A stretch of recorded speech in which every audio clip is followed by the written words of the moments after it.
Perfect.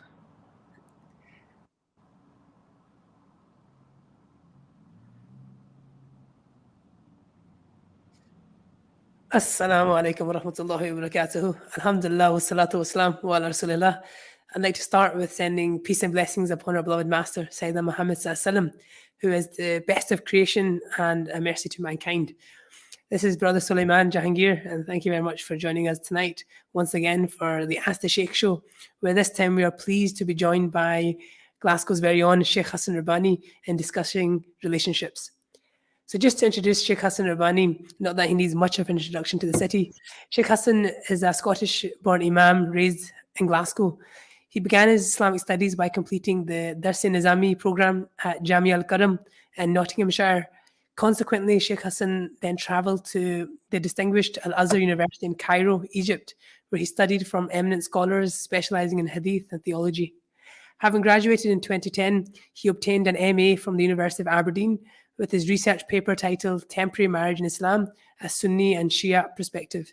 He then graduated with an MA in Philosophy from the University of Glasgow and is also a graduate of the Cambridge Muslim College.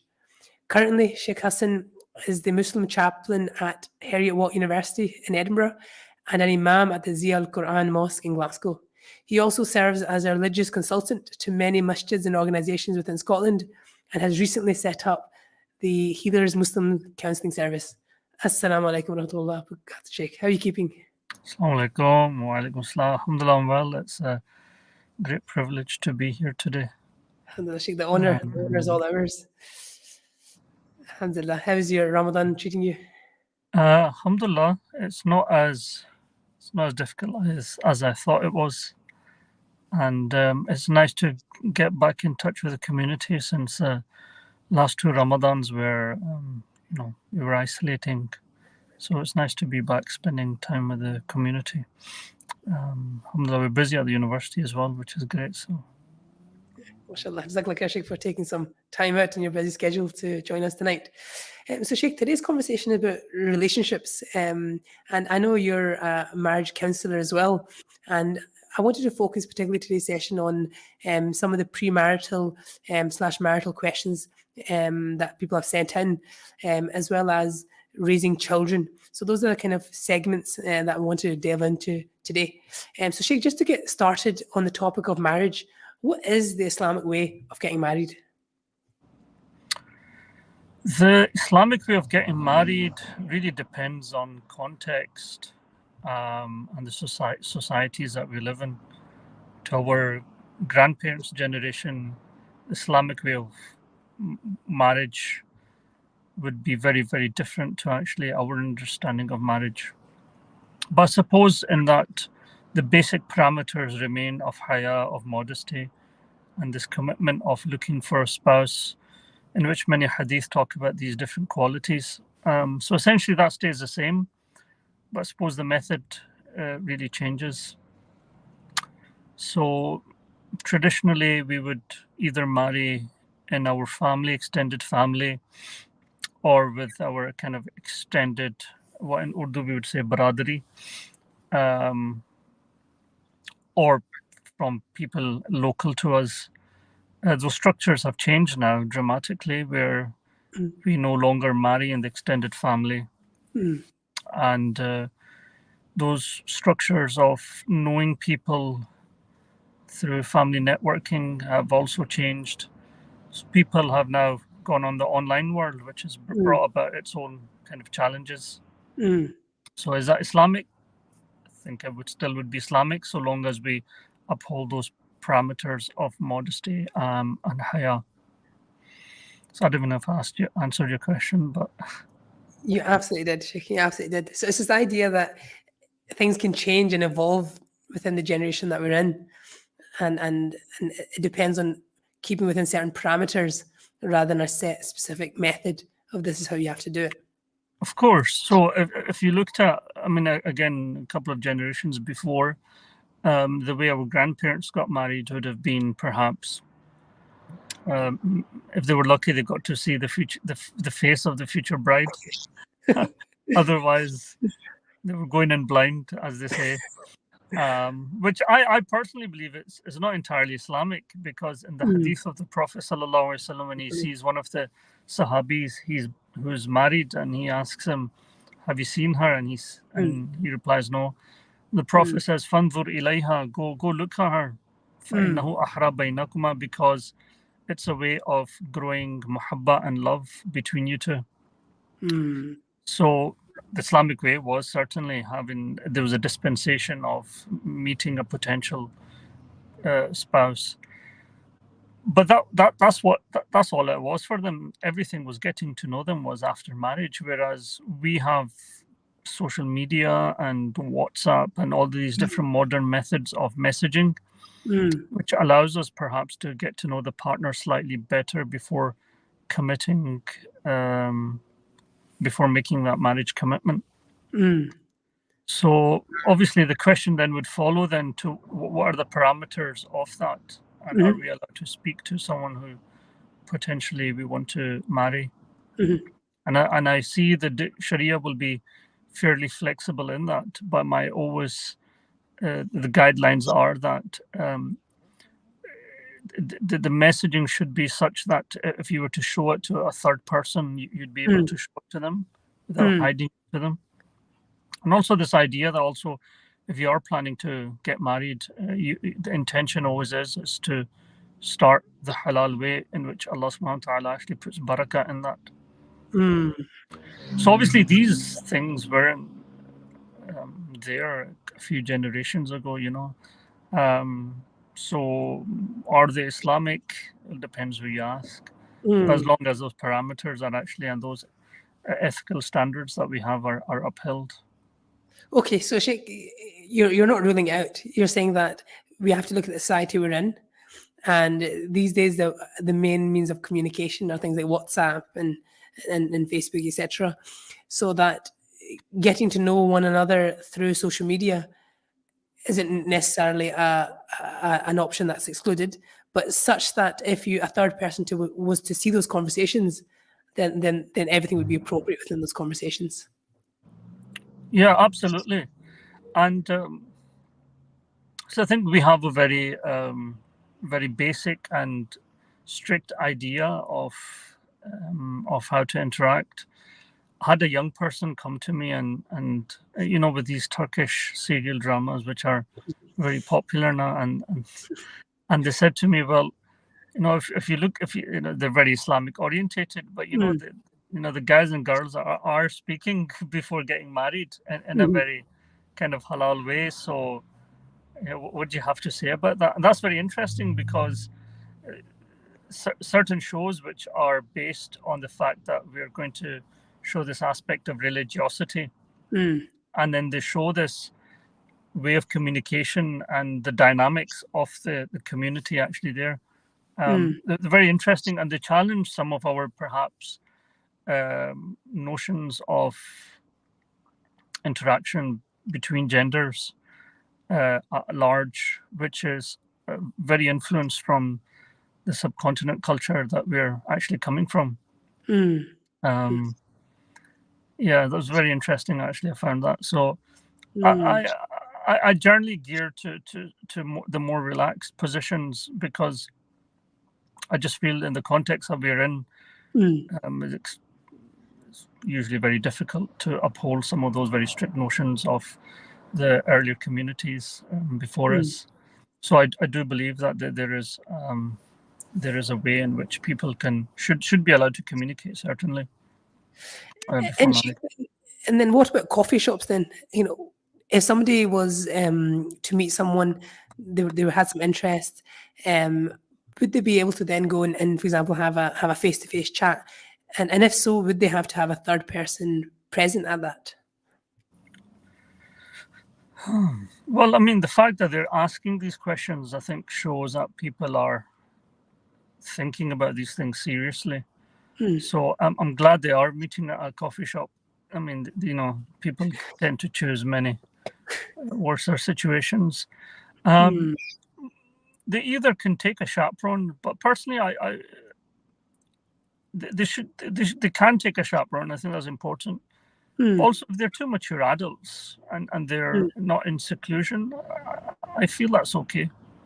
And this is not a fatwa or anything. It's a personal position and inclination of mine, in which we have two very educated people who are mature, who perhaps in their own professional jobs have some sort of role of leadership.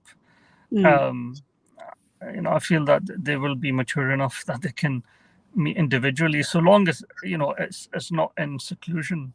The hadith of the Prophet ﷺ was that the thalith is the shaitan, and I think in relationships where I think when people get too comfortable, I think that's the problem. Where there's a very interesting book written by Peter Aun on the psychology of Iblis, where he talks about the whole structure of Iblis and what he stands for, and how clever he is and how cunning he is. I think as soon as people feel comfortable with sinning or comfortable with the idea that nothing is going to happen to us, I think that should be a kind of a red light that, essentially this is actually coming from shaitan.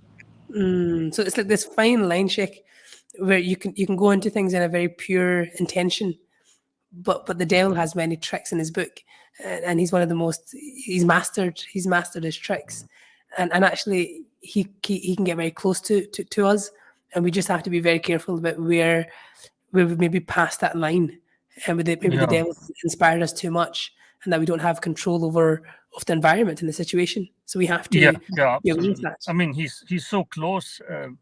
He runs through our kind of, our it runs through our veins. Actually, that's how much control Allah's given him over us. And this is why I think Sharia brings these parameters.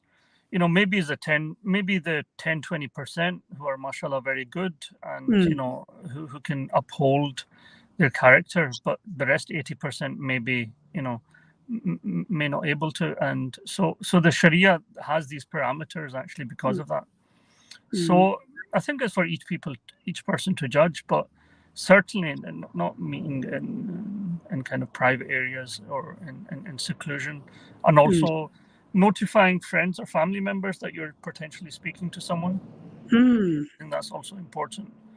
So it's So this idea of getting people involved, Sheikh. yeah, That when people are going through this process, letting people know, if possible, to have a chaperone, if relevant, and making sure these things are in secluded environments, so that these are in open places where people are yeah. around. Also involving people, it's the idea, because sometimes our emotions get the better of us, and especially when you're meeting someone for the first time, and emotions are running high of love and so on and so forth. So you need to have someone who's has got that kind of rational understanding of things, and can keep you on keep you on not the right path, but certainly protected, and inform you. you know Whereas if the emotion gets better, it really blurs our understanding and our thinking. So I think that's also very important. Exactly, like Sheikh. So, in the first segment of the show, we've discussed some of the ways in which people can meet, but the parameters one should take if taking that approach. Sheikh, we're going to go for a short break, inshallah, and we'll be rejoined by Sheikh Hassan to delve deeper into this topic. Jazakallah khair. Assalamu alaikum. So um, we, we don't need to go through all of them, right? We can speak a bit detail and about some questions here. Yeah, absolutely, Okay. Sheikh. Okay. Absolutely. Absolutely. Alhamdulillah.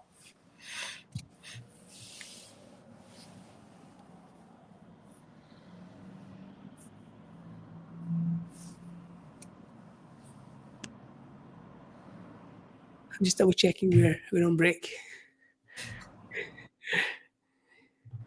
But yeah, Sheikh, we'll just delve into the ones that are most relevant Yeah, and yeah, just sure. conversation. Yeah, just however you want to steer the conversation as well, Sheikh. Inshallah.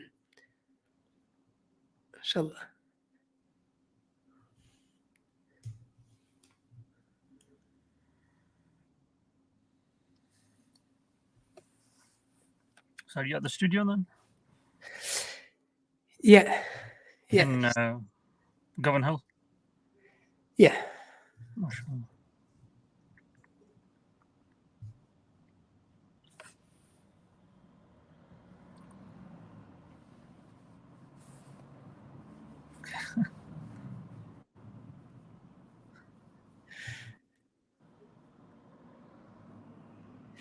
Okay, Sheikh. Alhamdulillah. Inshallah, we'll just pick up from that, inshallah, into the second part of the show. So, Jazakallah khair, everyone, for joining us for the Ask the Sheikh show, where we're with Sheikh Hassan Rabbani, inshallah.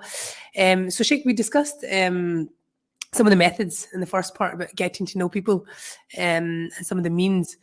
Sheikh, there's a question one of the sisters has sent in. She said, "I want to get married to this person, but my parents don't allow us to get married.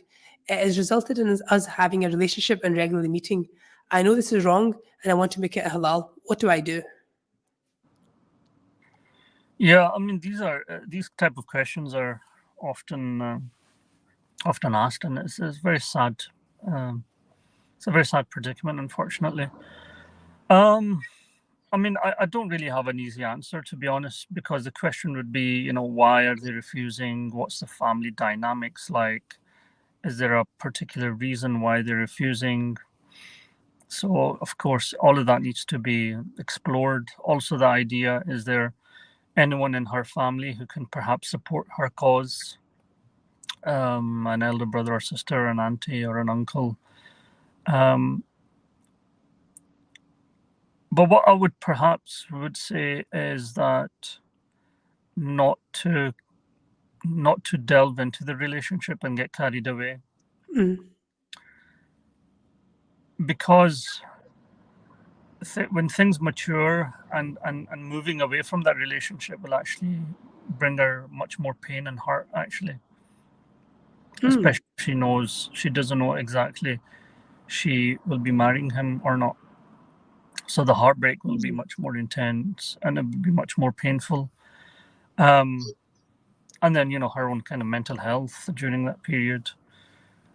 So, mm, and then bearing in mind, obviously, just meeting up in private, it's never a good idea, and Islamically, it's not justified.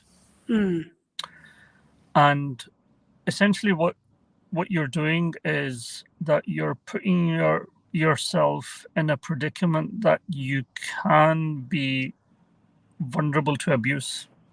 mm, So there would be perhaps situations where the guy would say, well, let's do our nikah, and we can later tell the parents.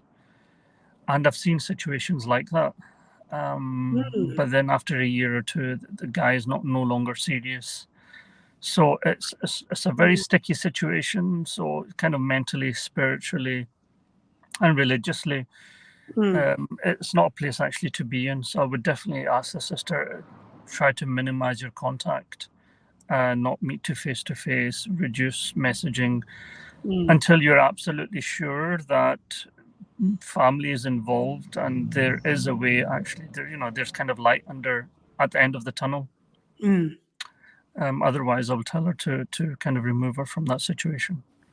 SubhanAllah, Sheikh. So you mentioned examples where people actually they did this kind of nikah and they did these things privately, in fact, and then a period of time later, things dissolved, and none of either parties or families knew about it. Yeah, and I think that's quite common actually, for Mm, people who are young and at university. We always hear of stories, and I have personally dealt with many kind of cases. mm, Sometimes the older generation are unaware, but I mm, think the young generation are very much clued up on their Sharia rulings when it comes to nikah, so they very much know. you know, the Hanafis say that you don't need the permission of the guardian, and we just need two mm, random witnesses and a very small mahar, and we can get away with that. So I think the young people are very clued up on that, and I've seen mm, that, and in certain situation it works. I mm, know couples to keep it halal, they did their nikah, but they mm, persevered through the challenges, and then they mm, quote unquote had a bigger nikah. mm, mm, Um, but that situation, it's very, number one, it leaves people vulnerable. In particular, the woman, it leaves her Mm, vulnerable, where mm, a guy can simply do nikah and after a year or two and say, I'm just going to move away from that. So mm, I never encourage that, and I just think that's really open to abuse. mm. Um, so yeah. So these are very, very sensitive things, in fact. And Yeah, I if think, people and are, there's never a clear cut answer to these because mm, each situation is different from the other. So if people are in that predicament, I would say reach out to your local imam and scholar mm, and kind of sit down, explain the entire situation, allow mm, them to work, get them involved through this kind of process. But mm, it's a deep, complicated kind of situations that you can't give a really yes, no, or a right, wrong answer to. so in these situations, they are very complex. And in fact, people shouldn't just deal with these situations independently, but seek the local imams, Yeah. seek the knowledgeable scholars who know these situations well, and get their advice before making further steps and deciding how to deal with the situation. Yeah, absolutely. I mean, there's things that obviously I'm not going to discuss kind of open to open audience, but an imam can discern the situation and how committed people are, Mm, and that if they want to make it halal and know the families and the nature of the families, the whole dynamic behind it. So mm, yeah, but Allah. certainly I would ask her not to kind of pursue and remove her from that situation. Mm. Like Sheikh. Another sister has asked, I recently got engaged in Pakistan and my family said the nikah will happen over the phone. Sheikh, can the nikah take place over the phone? The scholars generally ruled out nikah over the phone because they said that the ijab and qabul should be done in one jalsa, in one sitting, where everyone's there. That was a traditional position, but dispensations were allowed. And I remember this from 20, 30 years where there was big problems and issues with the visa and people Mm, couldn't fly back. Um, Scholars would generally first say that if it's possible for the sister to go back for the nikah, that would obviously be the most appropriate. Um, and if there's financial issues or issues involved, then instead of over the phone, have something on Zoom or something, which at least there's this aspect of physical presence, and mm, it kind of removes the gray areas from it. So the issue was with phones. Essentially, there is the idea that you don't know who's over the phone. Of course, mm, it could be that person, but mm, to reduce that and to make it 100% certain, mm. first and foremost for her to travel. If not, then perhaps do it over Zoom. And I know Zoom nikahs became very popular actually during lockdown, where because people couldn't travel to different Mm, cities or couldn't have big events or couldn't travel abroad, mm. simply did nikah over Zoom. And that was valid. Yes, that was valid. Yeah. Okay, so I hope as a the nikahs general, were. what was that, Sheikh? I hope they were valid. This is my opinions, but yeah, they were valid. Allah Akbar. So as a general standpoint, it's something that's in person. It's a do you accept, I accept, etc. So it's an in-person interaction. Um, but there's dispensations and circumstances, and again, the ulama will look and discern what these Yes. dispensations are, and then advise when things can happen in a different online method. But again, something more like a Zoom rather than a phone call, Yeah, would be yeah. advisable in those kind of situations. Yeah, Jazakallah Sheikh. And Sheikh, does it have to be an imam that conducts the nikah? Well, I mean, it doesn't have to, certainly, but I suppose it's good for the imams to be involved. But technically, the nikah, you don't need an imam. If you look at the fiqh text, it can simply be the husband, the future spouses, kind of doing ijab and qabul. So the husband essentially offering marriage and the wife accepting. You Oh, can also have a third person conducting it. between you two. But I think people feel comfortable because the imam's there and he knows the legalities and the issues around it. But certainly it's not, our religion is not clergy based as opposed to Catholicism and other faiths where you need the clergy or the imam there to do something. Similarly, like a Jamaat, it doesn't have to be an imam, it can be someone else who's competent. So, yeah. But saying that, I think nikahs are also important incomes for imams. So that's why I don't want to minimize that. And also, a lot of imams meet the couples beforehand.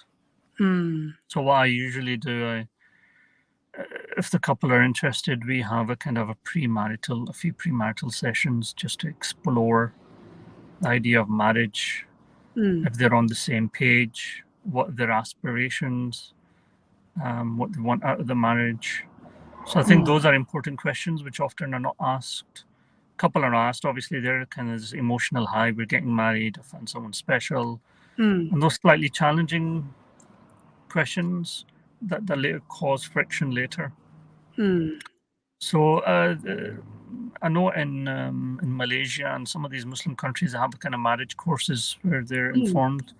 But if you look at the Catholics, other faiths, but particularly Catholics, they have this good premarital where they sit down with the local priest and they explore the idea of marriage and, you know. So I have that. And then after nikah, I usually have one counseling session of catch up, just to see how they are. And so I think all of those things. So no, you don't need an imam, but I think now a lot of imams who are really educated and have gone into counseling and have done a lot of other things have brought about these packages. So there's different kind of nikah companies out there now that you can book a really good guy who can come out and speak to you beforehand and run through everything and all of that. And I think that's important. I think if you're spending 60,000-70,000 pounds on the marriage, on the whole thing, then I think you really should be investing a little more in the whole personal journey and the personal relationship, which is the most important of all. Imams provide very beautiful nikah certificates now, and they will do the kind of a very nice speech on the day. And I think all that's very important, especially at marriages. Many people are hearing an imam or an Islamic speech for the first time. There's a lot of non-Muslims who are coming to nikah. So for them to have an imam speaking, I did a nikah a couple of years ago, actually, where there was a lot of people from the Sikh and the Indian community. Particularly like my speech. And I got to meet these guys, Indian guys, Hindu guys, sorry, afterwards. So I think it's important, and I think it's for the imam to also perhaps. And I know imams are very tied down because nikahs can run a long time, but it's just nice to even hang around, do salam dua with people, and kind of network, and because you're representing the faith. So everything is whatever you do, it's a good impact and image of the faith. Yeah. So although nikah doesn't have to be, and it can really be done by anyone. Yeah. But That's I really would encourage, yeah, it's really interesting Sheikh, that through that it's actually, you're right, if people are going through, booking the event, booking the halls, etc., booking the 5-tier cake, that actually then, if you're doing all that, all these outer things, how about something more deeper? How about something more inner?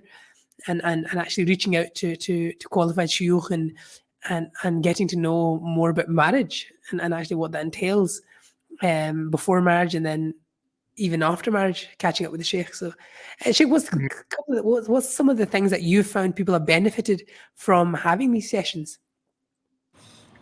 Well, firstly, I think sometimes people are not really even thinking about these things. And I remember I did some workshops on this very broadly. I think I did one in Aberdeen. I think you were there when we looked at some of these things, and I'd also did that in Edinburgh. And the idea was just to get young people kind of get thinking about the more broader aspects of marriage. So we would look at So I mean, some of the things will be quite basic, but goal orientated in the mm, sense, do you want your other spouse to work? mm, What kind of arrangements do you want to live with the in-laws, without the in-laws? So, and sometimes maybe the couples are a bit, a bit too shy to ask. So it's good to have that. mm, And then generally the idea of spirituality, religiosity. How do you see yourself kind of growing in this relationship? mm, So doing a lot of that kind of couple work, I think mm, it really brings out certain things for the couple on their mm, radar that they weren't necessarily thinking about. And I mm. think that's really important. That's really interesting, Sheikh. It gives people an opportunity to think more deeper about the situation, maybe discover things they never thought about before. Sheikh, Yeah, because people think about those things maybe a year after the marriage. But the hmm, idea is to think about those things before. hmm. Yeah. Allah, because you don't want to then once people commit to something, and then and Yeah. then it can Yeah. get tricky after that as I mean, well. Mm, I mean, personally, I've done so many nikahs, and then later couples have been in touch because of there's been issues. So now I've kind of rolled this idea out where I'm thinking, I think that's really important. mm. And Sheikh, what kind of issues are you young people that are getting married having post marriage? What kind of things are you commonly coming across? So there's a few. There's definitely issues around in-laws. I think that's a very big one. Mm, Um, I think young people, we are more independent. This idea of freedom. We're also very sensitive. Like if mm, someone tells us off, we often can't bear that. mm, As whereas before there was a higher threshold. If you look at mm, our own mothers and how they stayed with their in-laws and stuff like that, mm, compared to now. So it's a different generation we're talking about, a very sensitive mm, generation, and different issues. So in-laws is a very big one. The second one is perhaps within the spouse and himself, and I'll be talking in particular with guys. Maybe they've been mollycoddled by the mother too much. mm, This idea they haven't become masculine yet. mm, There's issues around that. And then there's other issues, abuse and domestic abuse and kind of verbal abuse. mm, Um, and then for guys particular, it's difficult because if you're moving out to a place and to balance that relationship between your parents and your spouse, also financially, if you're the only son, mm, how do you take care of two households essentially? It's very difficult, mm, absolutely. How do you do that? So these are all the challenges which young people are facing, which necessarily our previous kind of generations were not facing this. mm. That's really So interesting, Sheikh. That these challenges, we've got a whole host of challenges that are very different to the ones we had before, and many of that can be societal driven, and it's really just our interesting to. context that we're in necessary. Mm, We all want a couple of holidays a year. We want to go out mm, and have a nice steak. mm, We enjoy that. Our parents' generation didn't do that. They worked very mm, hard and supported family at home at the expense of living in mm, small flats and not having mm, holidays, eating out. So mm. balancing that lifestyle with the other responsibilities and commitments, yeah, challenging. It's almost like the expectations have changed as well over Absolutely. time, and as the expectation changes, the problems change as well. They Yeah. tag along. Sheikh, I've got a question here from one of the brothers. He says, I recently have had a son. Mhm. Sheikh, what advice do you give to new parents? Ooh, I think the journey of parenthood really starts before the child is born. Mm, This is what our scholars say. As soon as the wife is expecting, essentially, that's when the journey is. mm, I would certainly say to them, read a couple of books on kind of parenting, which is very, very important. mm, Um, I remember reading an excellent book. Don't remember. It was from a counselling course. It's kind of based on um, children attachments. mm, So the idea is that if you, in the first few years, they're very formidable years for the child. So allow Mm, them to develop healthy attachments. So they mm, kind of grow up, not being kind of avoidant or being very anxious. So it's a mm, very big thing in psychology. It's a very interesting theory, the theory of attachment. mm, So I would definitely say read a couple of things of on parenting and parenthood from a mm, non-Islamic perspective and also from an Islamic perspective. So a mhm, lot of the non-Islamic stuff is excellent, is backed by studies and kind of research done over years, and there's a lot of good and a lot of benefit that we can actually take from there. I remember if I remember correctly from reading that book, they had basically said that um, the human development mentally doesn't all take place in the womb, rather takes place outside. So when the child is born, mm, he is not at the same level if you think of a new animal kind of being born. mm, A lot of the mental development takes place outside the womb, not inside the womb, and it's mm, very experiential actually. I read that book 3-4 years ago, but it was mm, very fantastic and really eye opening. So then that mm, that part is also very important. mm, And then there's books regarding parenting and kind of the use of social media and phones and tablets. mm, I think there's a book called Glow Kids. I think that's one of the popular ones. Research looking at giving children phone at a very young age, mhm, and uh, and this is again from a non-Muslim perspective, the kind of detrimental effects that has and impacts that mm, has on the child. And part of parenting would essentially be looking at yourself because mm, you are going to be that point of contact for the child. So if you're holding the phone a lot, that's going to no, that's going to transfer onto the child. mm, So there's a lot of introspection involved before that. There's some very good courses. I think Seeker's Guidance perhaps do a parenting one. mm. Shaykh Noor's got some very interesting kind of a discussion, couple of um, podcasts on this. So I yeah, and then So, ask people locally and stuff and get tips and hints. So it's a big decision, and mm, it's important we get it right because we're only going to have one shot at it, and mm. it's essentially going to impact them throughout their life, whatever actually happens and how we parent them. Sayyidina Ali Allah, radiallahu ta'ala anhu used to always say that don't, bring your children up as your parents brought you up. So very Allah, different context. It's a very different context that we're living in. And mm, that was then, because at that time, change was very incremental. And you can mm, see this in our grandparents' generation. Change was very small and incremental, right? It would mm, happen, after 5 years, a color TV came out, and then the mm, old phones came out, all of that.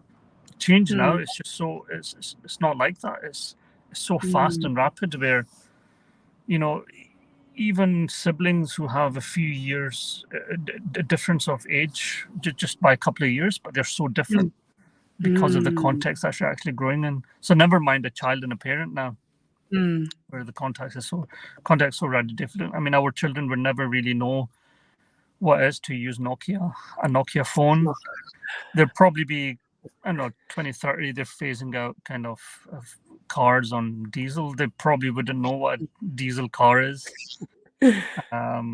Probably wouldn't know what going to library is. Mm, All of those things that we grew up with. So mm. it's very important that we equip ourselves with all that. Allah Akbar. So it's this constant theme, Sheikh, throughout our conversation that we have is this the ever evolving nature of the world, and in fact, how quickly things are evolving in the world, and we're almost just taking on this journey, by choice or not by choice, but we're going on this journey through the world, and actually, so much of that then influences on how we think and how we act and how we interact. Mm. So a lot of it's actually from everything that's been shown to us, and we're just responding to that. So we have to be careful with what's been shown to us. Um, I came across this Yeah. interesting, Mhm. yeah, I came across this interesting statistic that said that people in society today come across more adverts and more images than people in the past would have seen in a lifetime. So, Yeah, what's the absolutely. influence of that on us? I mean, that's interesting because, again, like people like me and you are maybe a Facebook generation, but the younger people, are Mm, Instagram generation, which means mm, that they don't even read anymore. At least with Facebook, there was this idea of reading a post. It's not, it's just like an image or a video. And now mm, from Instagram, it's moved on to TikTok and stuff. mm, Um, so so the why I'm saying I think we can't use this ostrich approach and dig our heads in deep and just thingy let mm, things go by. It mm, has to be a proactive, not a reactive, a proactive approach where we're ahead of the game. So mm, to be ahead of the game is really important to not only read the Islamic literature but a lot of the kind of Western literature that's coming out and validates a lot of our ethical framework. There's a lot of mm, non-Muslim parents out there who are worried about their education and mm, social media and gadgets, and it's something that we share and we can kind of learn from. Allah Akbar. Being proactive, not reactive. Allah Yeah. Akbar. And actually learning from good methods around us, whether that's some of the more secular or some of the more traditional methods. Just what's beneficial, taking from what's beneficial. And Sheikh, the final question I have is, there's a couple who asked that I wanted to get my child enrolled in homeschooling. Mhm. Sheikh, what's your thoughts on homeschooling?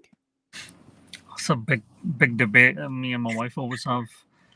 Um, it has its benefits, and I think people are looking at different methods of education, especially with what's coming out now in mainstream education system. So it's Mm, worth actually exploring. There's also homeschooling networks. I know there's a few in Glasgow here that you can mm, get in touch with. So like a couple of parents come together and each teach a subject. There's stuff that you can plug in online now. So mm, yeah, absolutely. I think a parent has every right to be concerned about the child's education. In fact, if you're not, that'd be worrying. So, yeah. mm. Allah Akbar, Sheikh. Like you said, a very, very big topic and maybe a whole topic for another Yeah. day. But Sheikh, on that note, Jazakallah khair. Alhamdulillah, we've been able to chat with Sheikh Hassan Rabbani on a variety of things. And I think one of the take home points from our conversation was being proactive and not reactive. This idea that anyone can react to something, but actually when it comes to relationships, it's about being proactive, whether that's choosing a spouse, whether that's being married and the interactions that entails, or whether it's having children and how to raise them. It's this idea of always being proactive as we go along this journey. So Jazakallah khair once again to Sheikh Hassan Rabbani for joining us. I'd also like to thank all the listeners for joining us this evening. And we hope you will all join us next week on Monday at 6 p.m. Inshallah. Fi aman Allah. Assalamu alaikum wa rahmatullahi wa Assalamu barakatuh. alaikum.